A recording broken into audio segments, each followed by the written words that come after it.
Kasi the next time I lay my hands on your mouth, still you will handcuff. Believe me, sir, you will not like it. Kinakita ko sa inyo, sir. Kinakita ko sa inyo, sir. Sandali lang. Please. Ayoko gawin mo, ayoko gawin. Hindi nga ako assistant. Sige mo ka. Sige na, ulit na mo. Lagay mo. Happy ka siya doon. Yung tapuda mo. Ihatod lang hindi ka dito. Dada. Hatod di ka. Hatod di ka. Wala na siya dito. Pag-drop. Hindi. Hatid ko lang siya doon.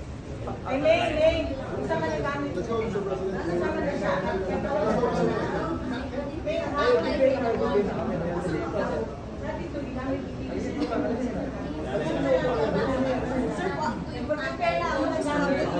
Sandali lang.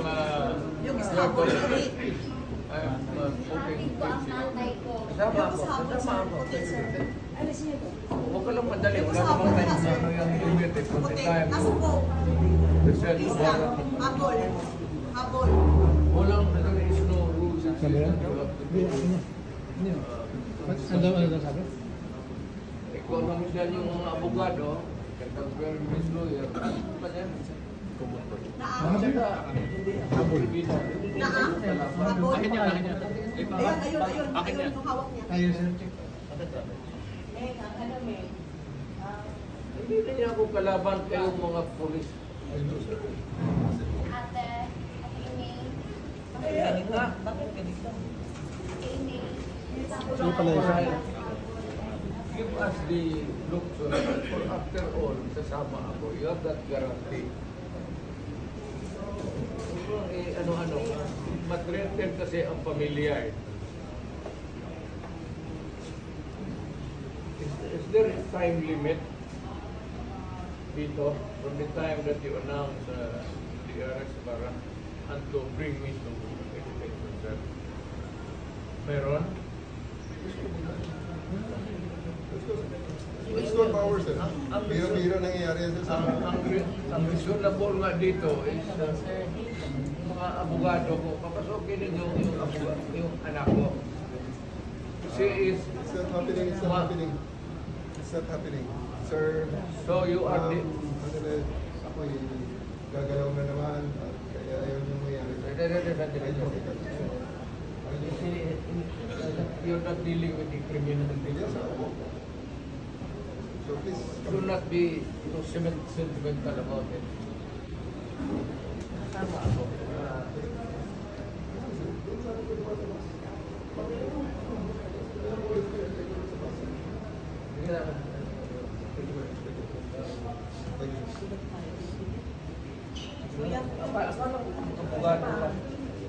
May butang sa kanan mo. Kompleto na ba? Dapat Pilipino ito lahat, hindi ba nito kalaban natin? Sige na, I am with Romy, ikaw umawa ka? Yes, sir. Si Romy lang hawak sa likod para hindi siya mawala. Siya kasi nakakalam ng alalay, ha? Kayo, bigyan nyo lang ng daan, ha? Sana si Gerard Torres. Sa torch, sa torch.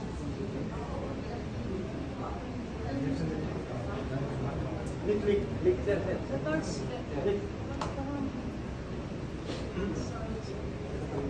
Gerard Torres. yes, sir. From here, saan tayo pupunta? To go to the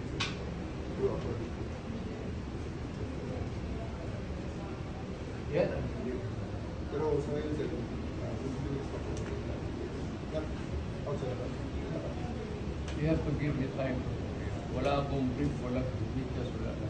That is It will be provided, sir. You can arrest me tomorrow. I have to go home and pack up and get me prepared. That's the most decent thing to do. Yan ang pinaka-decent thing magawa mo. Sino ba ang mas mataas sa iyo?